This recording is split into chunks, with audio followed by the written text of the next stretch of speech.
Oh, may lukban. Guyabano. Yan po ang boundary namin. Ay, mga place. 4 hectares po ito.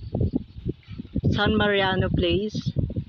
Where our kids before born of 1975. We are kid living here. Where my mother and my auntie stay here for a long time.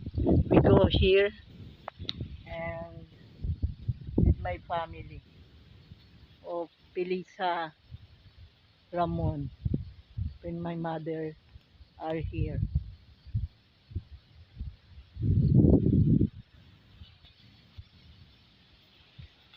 So it's nice now.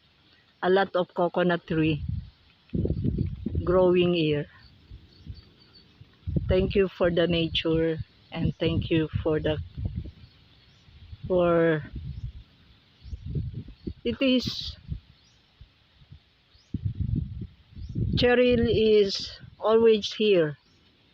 That's why she stay long here time here to enjoy their life. So we are happy.